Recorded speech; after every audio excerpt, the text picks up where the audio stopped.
কি রে, কি খবর তোর? 2 দিন ধরে তোরে দেখি না। কি হয়েছে কত? মন মেজাজ কিছু ভালো না।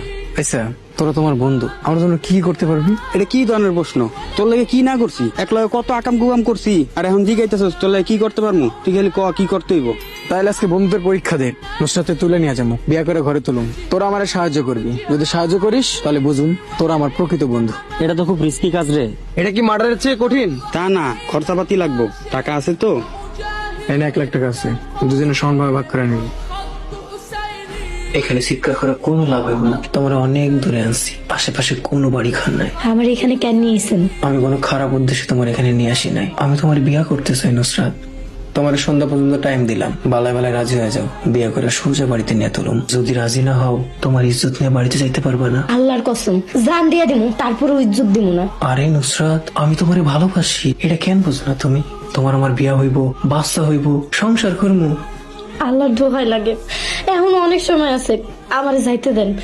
আমি কসম করে কইতেছি, আমি কাউরে কোনো কিছু জানাবো না। হ্যাঁ, আমার হাতের বান্ধনটা খুলে দেন। নুসরাত, হয় আমারে বিয়া করবা, নাইলে তোমার ইজ্জত দিবা। এই 2 অপশনের বাইরে আর কোনো অপশন নাই। শয়তান, অসভ্য, লম্পট, তোর মতো খারাপ মানুষে আমি বিয়ে করবো? নুসরতকে খুঁজে পাওয়া যাইতেছে না। আমার তো খুব টেনশন হইতেছে, মনে হয় নুসরত কোনো বিপদে পড়ছে। ও আজ সকালবেলা কই গেছে? শিপন ভাইয়ের বউ রেহানা ভাবির আরবি পড়াইতে গেছে। বাবা তুই একটা কাজ কর, তুই শিপনের বাড়িতে যা। আচ্ছা ঠিক আছে আব্বা। আমরা সবাই তো একেবারে টেনশন করতে করতে শেষ, আব্বা আম্মা তো এখনো টেনশন করতেছে। এত সময় তুমি কই আছিস? বাড়িতে যাওয়ার সময় হঠাৎ রাস্তায় অসুস্থ লাগতেছিল, পরে সামনে একটা বাড়িতে আশ্রয় নিচ্ছিলাম। কার বাড়িতে আছিস? শিপন ভাই, আমার শরীরটা এখনো খারাপ লাগতেছে, এত কথার উত্তর দিতে পারবো না। ভাইয়া, আমার বাড়িতে নিয়ে চলো। শিফন ভাই, আমরা এখন আসি। আসসালামু আলাইকুম। তুই এক কাম কর, আমার বাড়ি থেকে এই পর্যন্ত যতগুলো বাড়ি আছে সব বাড়িতে খোঁজ লাগা। কথা কথা সারাদিন করে ছিলি। জানি না আব্বা। জানি না মানে কি? তুমি না কইছো তোমার পোলার মাথা ঠিক হয়েছে? এই কি তার নমুনা? দেখেন আপনার পোলার কি অবস্থা, সারাদিনও মনে হয় কিছু খাই নাই। কিসের খাওয়া? এইবার ওর জেলের ভাত খাওয়ার সময় হয়েছে। কোথায় কি আকাম টুকাম করে আছে আগে ওইটা জিজ্ঞেস করো।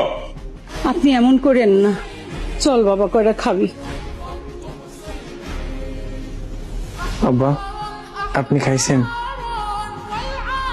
আমার ছেলে এই প্রথম আমাকে জিজ্ঞেস করলো, আব্বা আপনি খাইছেন?